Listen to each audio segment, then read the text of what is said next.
Bueno, profe, gracias.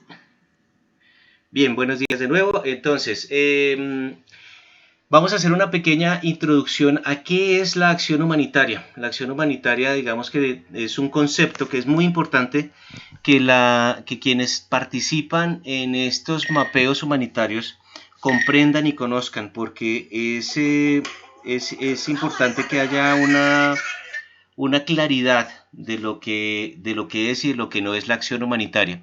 En Frena la Curva tenemos un código de conducta que nos ciñe a los principios de esta acción humanitaria y es algo que vamos a ver en los próximos 10 minutos. Mi nombre es Luis Hernando Aguilar, he trabajado con la Organización de las Naciones Unidas y con otras agencias en distintas crisis humanitarias desde 2009 y durante estas crisis hemos podido constatar y verificar que efectivamente la acción de los ciudadanos solidarios que utilizan la tecnología puede generar valor para salvar vidas y aliviar el sufrimiento de los afectados. Empezando en el terremoto de Haití en 2010 e incluso antes hemos estado utilizando distintas herramientas de tecnología que permiten identificar necesidades de personas afectadas por los desastres, priorizar esas necesidades y entregarles información a los equipos de respuesta que ejecutan la acción de salvar vidas y aliviar el sufrimiento. El terremoto de Haití en enero de 2010, en Chile también en 2010, la crisis en Libia, la crisis del ébola en West África, la guerra en Siria, la crisis de los Rohingya, el tifón en Filipinas en 2013, el tifón Haiyan o el ciclón en Mozambique. Esos son algunos de los ejemplos en los que las personas han podido demostrar el valor de la ciudadanía, el valor de personas solidarias que aportan su tiempo y sus esfuerzos para ayudar a salvar vidas, usando la tecnología. Entonces, y para estas personas, para estos grupos humanos que hacen esta solidaridad, es importante que sepan en qué marco lo hacen. Esto para evitar, por ejemplo, confusiones, para evitar que la solidaridad, los sentimientos de solidaridad sean mercantilizados o sean utilizados con fines militares o políticos. Eso es algo que no hacemos y por eso fomentamos los principios humanitarios que vamos a ver más adelante. Quiero hablarles de qué son las Naciones Unidas. La Organización de las Naciones Unidas nació como la reedición de lo que se llamaba la Sociedad de las Naciones. Después de la Segunda Guerra Mundial, después de la Segunda Guerra Mundial, los organismos, se creó este organismo para unir a los países para evitar que las condiciones de vida de las personas se siguieran deteriorando. Nace por los países que firman la Carta de Naciones Unidas. Colombia está dentro de esos primeros países. Hoy casi todos los países del mundo han firmado la Carta de las Naciones Unidas y eso significa que cada país se compromete a fortalecer los derechos humanos y a garantizarlos, a promover el progreso social, a mantener la paz y la seguridad internacionales en la medida de lo posible, a fomentar relaciones de amistad entre las naciones y a promover el progreso social. Eso es muy importante que quede claro que la ONU no es un gobierno que va sobre los gobiernos o no es un ente pues que tiene más poder que cualquier otro, no, es solamente la unión de las intenciones de los estados que se comprometen a estas cosas que he mencionado acá.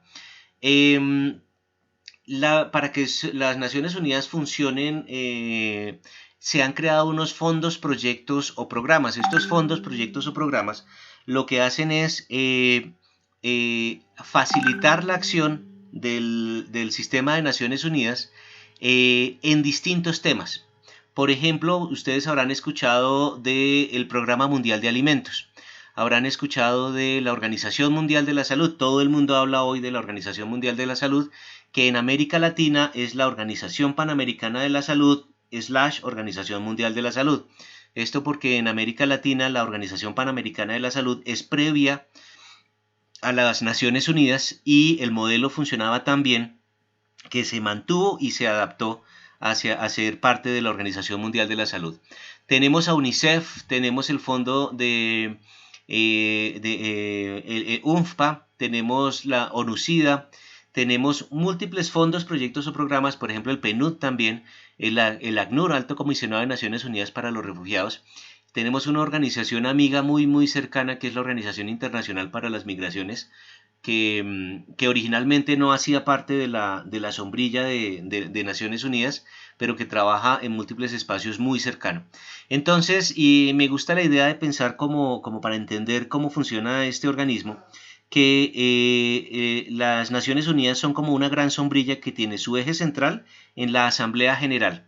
Esa Asamblea General tiene un secretario general y existen unos consejos especiales. El Consejo de Seguridad es el más mencionado, pero también está otros consejos, social y económico y otros, que se concentran en áreas específicas para lograr los objetivos que tienen las naciones. Entonces, y debajo de esa gran sombrilla están todos estos organismos que hacen que se ejecute esa labor. Entonces, por ejemplo, la Oficina para la Coordinación de Asuntos Humanitarios, OCHA, es la que coordina la acción humanitaria en distintas emergencias. Esto lo vamos a ver en un par de minutos. Organización Mundial de la Salud se encarga de todo el tema de salud. El Programa Mundial de Alimentos es un programa para la distribución de comida en situaciones de emergencia. El PNUD es el Programa de Naciones Unidas para el Desarrollo, que fomenta la democracia, la educación, el desarrollo de las naciones con garantía en acceso a los derechos. El Alto Comisionado de Naciones Unidas para los Refugiados vela por los derechos de las personas que han tenido que abandonar su país por distintas causas. Entonces, cada uno de estos organismos, hay muchos más, tiene una misión que ayuda a que las Naciones Unidas cumplan con su labor. Ahora sí a lo que vinimos. ¿Qué es una acción humanitaria? A veces se piensa que una acción humanitaria es ser buena persona, es ser linda persona, es ser buena gente, hay tan bella gente. Las personas que hacemos acción humanitaria suele ser que seamos buenas personas, pero no es eso. Acción humanitaria, y me gusta esta gráfica porque nos explica muy detalladamente qué es. Es la acción que busca dos cosas: aliviar el sufrimiento y salvar la vida. ¿De quiénes? De las víctimas de desastres de origen natural o de emergencia compleja. Esa emergencia compleja, podríamos decir, es la violencia, ¿sí? Y, por supuesto, quienes están afectados por los dos. Pero no solo esta parte. Si fuera esta parte, si estuviera esto hasta aquí, pues cualquiera lo haría. Y si llega una persona haciendo campaña política y tiene unos mercados en donde está la foto del candidato porque la gente quiere votar, diría: no, yo soy linda persona, vine, les entregué mercaditos a las personas afectadas por un desastre, solo que tienen que votar por mí, ¿sí? O tienen que votar por mi candidato. Eso no es acción humanitaria, ¿sí? No lo es. Será muy linda persona, la gente necesitará el mercado, pero eso no es acción humanitaria. Llega un grupo religioso: sí, vamos a distribuir alguna ayuda a los afectados, pero si se comprometen a cambiar de religión y se comprometen a, a estar con nosotros en nuestra religión, eso no es acción humanitaria. Llega un grupo y dice: vamos a distribuir acción humanitaria, pero solo entre los blancos, entre los amarillos, entre los entre los que no sean homosexuales, o entre los que no sean vegetarianos, o entre los que no sean de nuestro color. Eso no es acción humanitaria. Para que una acción que ayuda a salvar vidas y aliviar el sufrimiento sea humanitaria, debe seguir los principios humanitarios. Esos principios humanitarios son neutralidad, imparcialidad, humanidad e independencia operacional. Estos tres primeros se marcan en la resolución AG 46-182 del 19 de diciembre de 1991. ¿Esto qué significa? Cuando hay una resolución A, es de la Asamblea General. Res, que es una resolución. 46, que es el número de la Asamblea, es decir, desde el momento en que nacieron las Naciones Unidas, se han venido reuniendo una y otra vez hasta que, y cada vez las resoluciones que sacan tienen un número. El número del año y el número de la resolución. Entonces la resolución 182, el punto 182 que trataron durante la Asamblea 46 fue la de establecer este mecanismo. Es decir, que ¿quién es el que dice que esto es la acción humanitaria y no otra cosa? Pues las Naciones Unidas, es decir, los países que hacen parte de Naciones Unidas, es decir, ustedes y nosotros, que tenemos un Estado que tiene un embajador o una embajadora en Naciones Unidas y que se ha manifestado de acuerdo con esto. Esto pues para decir que este es un concepto que tiene mucha viabilidad y es válido. Si les interesa el detalle de esto, la Oficina para la Coordinación de Asuntos Humanitarios ha sacado una serie de documentos que explican muy claramente este y otros conceptos humanitarios. Adicional a esos principios humanitarios tenemos unos principios de trabajo coordinado. Equidad, transparencia, orientación a resultados, responsabilidad y complementariedad. Estas acciones nos ayudan, estos principios nos ayudan a trabajar en equipo. ¿Y por qué es importante trabajar en equipo? Esta es la razón. Cuando hay una emergencia de carácter humanitario, cuando hay una emergencia que afecta la vida de las personas, se activa el sistema de emergencias. Entonces, ¿qué significa esto? Que se crea un espacio que se llaman los clusters o sectores, es decir, todas las personas que trabajan de manera coordinada en distintas áreas deben trabajar bajo esta sombrilla de clusters o sectores. Los sectores son, en general, a nivel global, son estos, ¿sí? Entonces, si alguien trabaja en agua, saneamiento e higiene, debe reunirse en el sector de agua, saneamiento e higiene, WASH le decimos, WASH, que es coordinado por UNICEF. Si el tema es albergue, entonces o el ACNUR, UNHCR es ACNUR, o la Federación Internacional de la Cruz Roja es quien coordina es el tema de albergue. Todo lo que tenga que ver con albergue va a coordinarlo lo coordinan estas organizaciones. Aquí atentos porque coordinar no significa mandar, ¿sí? No significa tener jefes, significa ser servidores de los demás y ayudantes a los demás para que las cosas marchen. Si el tema es de protección, por ejemplo amenazas, por ejemplo, las personas requieren ayuda, proteger sus vidas ante la violencia, por ejemplo, el ACNUR es el encargado de dirigir este clúster. Dentro de este clúster de protección existe el clúster de Child Protection, de protección a la infancia.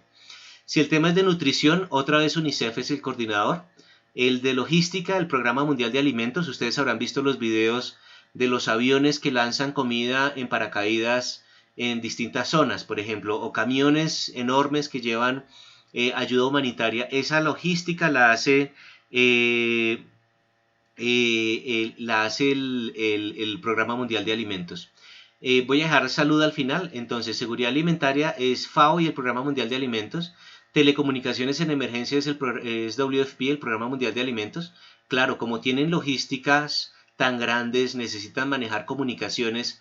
Entonces, todo lo que tiene que ver con radios, VHF, HF, señal satelital, todo esto lo hacen ellos y nos brindan servicios a todos los que estamos trabajando en estas áreas. El área de educación en emergencia la coordina UNICEF y Save the Children, que es una ONG muy grande. Save the Children no está dentro de la sombrilla, pero es una ONG muy grande que ha demostrado tener capacidad y aportar valor a todo este proceso. Entonces, entendiendo la escuela no solamente como un espacio para que las personas y sobre todo los niños se formen, sino como espacios de protección. Un niño en la escuela es un niño que no está siendo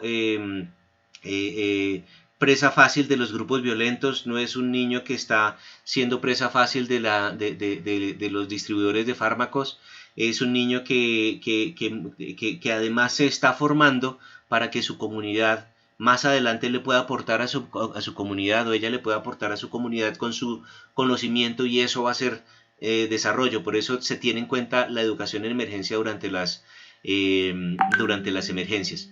La recuperación temprana es un proceso súper bonito que significa que las acciones que hacen los equipos humanitarios no son solo de respuesta al desastre, sino que tienen que tener una vocación hacia la reconstrucción de las vidas de las personas, ¿sí? La coordinación de campos y el manejo de campos lo hace la Organización Internacional para las Migraciones y la Oficina del Alto Comisionado de Naciones Unidas para los Refugiados, OIM y ACNUR. Entonces, ¿cómo se maneja un campo de refugiados? ¿Qué características tiene? ¿Cuántos baños debe tener? ¿Cómo deben estar distribuidos los espacios de los campamentos? Estamos hablando que en Colombia, por ejemplo, hay una serie de campamentos que están en la frontera con Venezuela. Pero también en Siria, por ejemplo, tenemos campamentos que son del tamaño de ciudades, en donde toda esa coordinación requiere de una logística grande. Tenemos, ¿en qué momento sucede esto? Estos equipos sobre todo se activan en el momento de la respuesta a un desastre a nivel nacional, ¿sí? A nivel de país, cuando el desastre cumple ciertas características que vamos a ver en un segundo. Pero se trabaja activamente desde la prevención, la mitigación y la preparación. Es decir, antes del desastre se están haciendo una serie de acciones para que el impacto de los desastres sea menor. Aquí hay otras esquemáticas que nos hablan de esto. El marco de acción de Yogo y otras, la plataforma Sendai, y es otro tema que trasciende los objetivos de esta presentación. Cuando viene el desastre, viene una respuesta inicial al desastre, pero es una respuesta que tiene vocación a la recuperación. Es decir, que durante un tiempo la asistencia se presta con el objetivo de ayudar a las personas a salvar su vida, aliviar el sufrimiento en su forma más básica, pero también, después de un tiempo, hablamos de que es importante brindarle a las personas estrategias de recuperación. Es decir, que no vamos a estar distribuyendo mercados todo el tiempo, sino que vamos a empezar a hablar al principio se distribuyen los mercados, pero luego vamos a hablar de agricultura sostenible, vamos a hablar de emprendimiento, de fomento al desarrollo. ¿Y qué es lo que quisiéramos? Que después de esta recuperación temprana, que es coordinada por el PNUD, llegáramos a la reconstrucción y ojalá al desarrollo. Es decir, que la vida de las personas se recupere y pase al siguiente nivel. Existen una serie de guías, esto simplemente para contarles, existen una serie de guías que ha producido el Comité Permanente Interagencial, el IASC, que es el que coordina todos estos clústeres, que está compuesto por todas estas agencias. Y entonces, si a ustedes les interesan los temas, por ejemplo, de los clústeres, tenemos guías de albergue, de coordinación, de educación, de salud, ¿cierto? De salud mental, por ejemplo. Tenemos temas transversales, edad, enfoque diferencial, género, violencia sexual basada en género, medio ambiente, salud mental, muchos otros, VIH-Sida. Y tenemos otros temas específicos: relaciones civiles militares, movilización financiera, desastres, búsqueda y rescate, desplazamiento forzado, refugiados y otros tantos. Toda esta información está disponible en línea. Solamente me gusta contarles que existe porque muchas veces las personas no lo saben y es útil para la práctica profesional. Hay una oficina que es la del Alto Comisionado de Naciones Unidas para los Derechos Humanos, que fue establecida por la resolución AG 48-141, y esto es para decir que acción humanitaria y derechos humanos no son lo mismo, pero están orientados hacia lo mismo. Es decir, la acción humanitaria tiene que hacerse con un enfoque en derechos, y la garantía de los derechos humanos también impacta la toma de decisiones de la acción humanitaria, pero no son necesariamente lo mismo. Hemos hablado anteriormente de los dos flujos en acción humanitaria, ¿sí? Vuelvo a esta gráfica para que nos quede muy claro. Cuando hay una zona cuando hay un desastre, hay una zona geográfica en donde esto sucede. En esa zona hay una población en general, pero de esa población hubo un grupo de población que resultó afectada. Entonces los equipos humanitarios quieren saber quiénes están afectados, pero dentro de esa afectación queremos saber quiénes están en necesidad. No todas las personas que están afectadas son personas que están en necesidad. Y quienes están en necesidad no están en el mismo nivel de necesidad. La necesidad puede ser baja, media o alta. Hay otros criterios un poco más desarrollados que este, pero este nos ilustra que hay distintos niveles de necesidad, y ¿qué es lo que nosotros fomentamos? Dos cosas. La primera, que suceda este camino verde. Las personas que están en necesidad alta, que reduzcan su necesidad. ¿Sí? ¿Necesidades de qué tipo? Ya los hemos visto: seguridad alimentaria, agua, saneamiento, higiene, salud, nutrición, todo esto.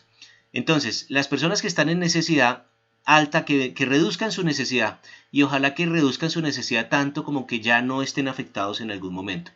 Y también algo que queremos y que justifica lo que estamos haciendo es que las personas que no están afectadas terminen afectadas. Por ejemplo, cuando hay un terremoto, se insiste en que las personas que no resultaron afectadas no vayan a la zona afectada por el terremoto, porque seguramente habrán estructuras colapsadas, y una persona que se encontraba bien de salud aquí, que no había pasado nada con esta persona, por ser buena gente, por ser linda persona o por ser un turista de desastres, que los turistas de emergencia son de lo peor que puede haber, ¿sí? Se mete a la zona afectada, termina afectado, termina lesionado y termina necesitando atención médica que antes no hubiera necesitado. Entonces, queremos que esto se evite. Si no está afectado, que no se afecte.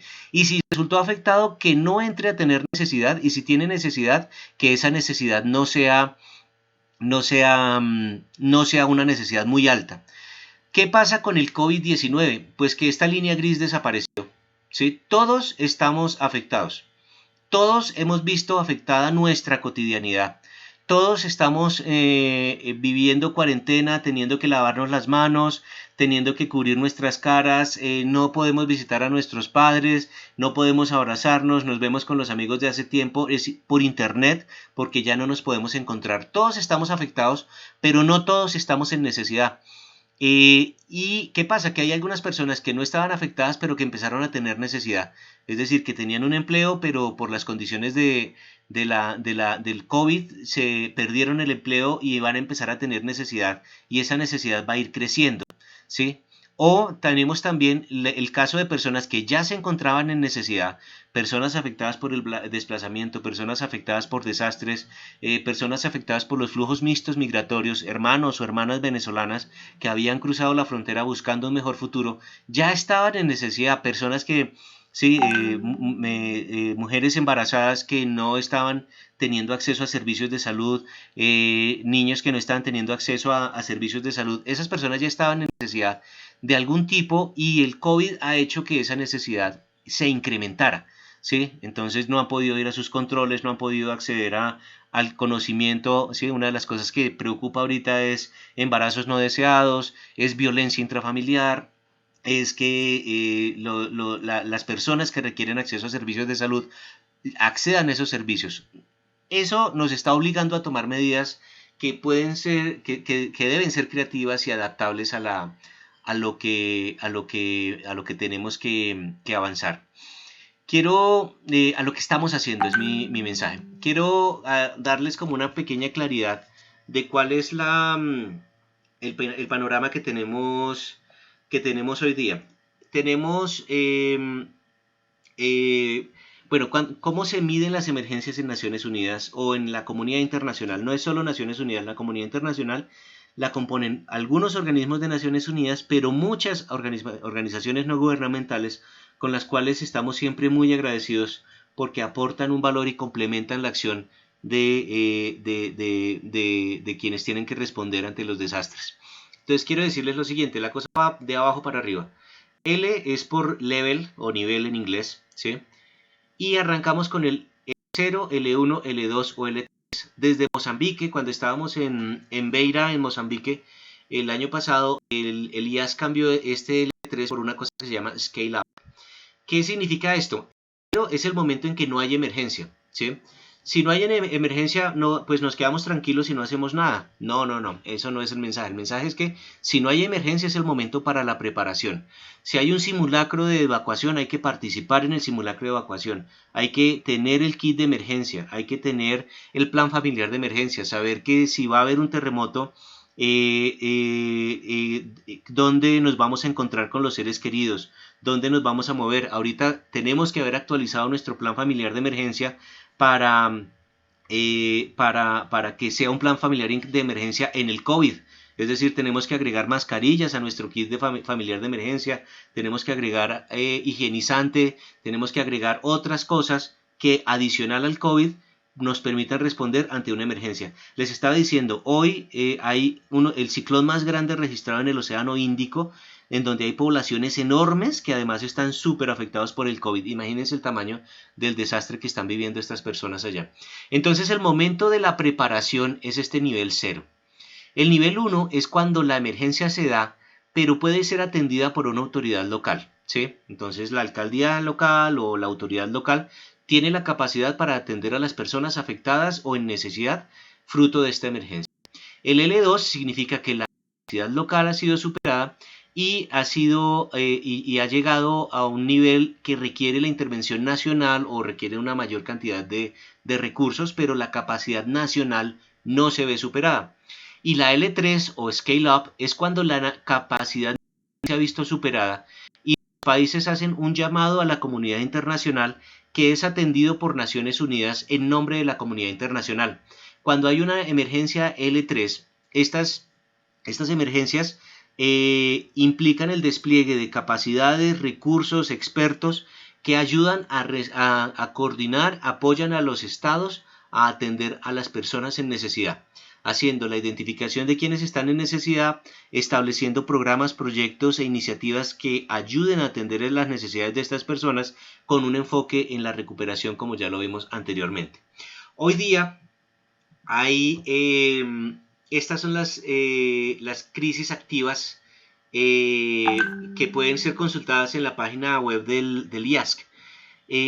La iniciativa Global COVID, porque efectivamente es la primera vez en la historia desde que existen las Naciones Unidas que tenemos una pandemia de este estilo, así de grande.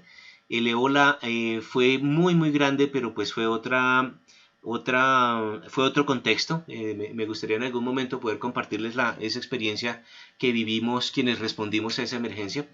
Tenemos una emergencia en la República Democrática del Congo, en Siria, donde también estuve trabajando como oficial de información del clúster de salud, donde digamos que esta guerra en Siria ha desangrado a este país y es un drama humano enorme que es indecible. Lo recuerdo y se me llena el corazón de tristeza.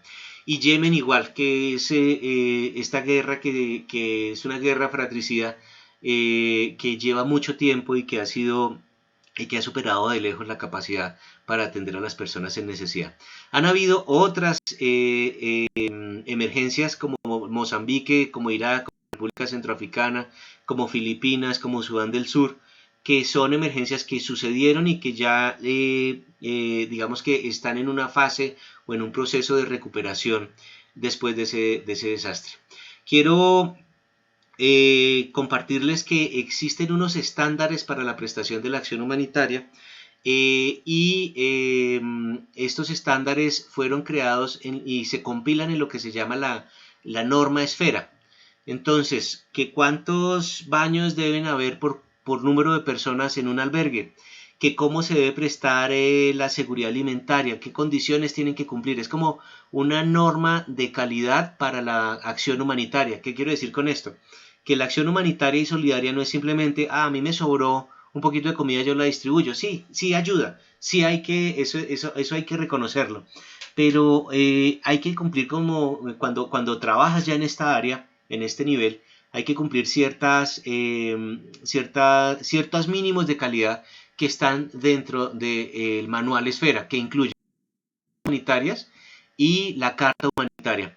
Ustedes habrán visto que tenemos el código de conducta. El código de conducta está inspirado en esta carta humanitaria y en los códigos de conducta de otras organizaciones, y por eso es tan interesante que puedan entenderlo. Este manual esfera es gratuito.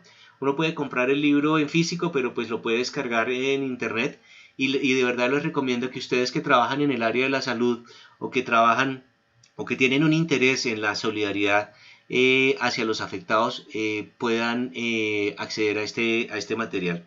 Hay otros enlaces que voy a dejar en la descripción de este video y que voy a compartir con ustedes. Por ejemplo, la respuesta del plan de acción humanitario para responder al COVID-19, cómo se hace la coordinación humanitaria durante el COVID, cómo funciona la acción humanitaria en el mundo, cuál es la situación en América Latina, un recurso para la verificación de fake news, de verdad se lo recomiendo, se llama Colombia Check. Ellos verifican esos rumores que causan tanto malestar. Se los sugiero muchísimo que lo consulten. Que un científico dijo que el virus realmente no es un virus sino una bacteria y que hay que echarle cloro. O que hay que... Sí, toda esta desinformación. Colombia Checa hace parte de una alianza de medios que verifican esta información. Les sugiero muchísimo que lo consulten. Bueno, estos son otros enlaces. Quiero terminar contándoles de Frenada Curva. Es la unión de múltiples organizaciones que ya veníamos trabajando desde antes. Yo coordino la que se llama Kitum Activismo Humanitario, en donde fomentamos la participación ciudadana en la gestión integral del riesgo de desastres mediante el uso de la tecnología. La iniciativa Frena la Curva, que también que reúne con muchas otras organizaciones estas capacidades de convocar a la solidaridad ciudadana para ayudarnos a frenar la curva del COVID. Por eso les doy la bienvenida y les agradezco enormemente su interés y el aporte que ustedes que pueden dar a esta iniciativa.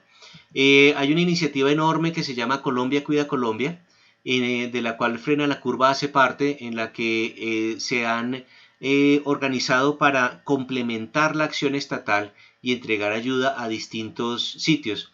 Es una iniciativa que surge con el COVID-19 y que bueno, es un proceso en el que han participado múltiples personas de distintas nacionalidades y de distintos backgrounds, de distintas áreas, artistas, empresas que tienen áreas de responsabilidad social y iniciativas ciudadanas como Frena la Curva. Muchísimas gracias, es un gusto haber podido compartir estos momentos con ustedes y les deseo un buen día.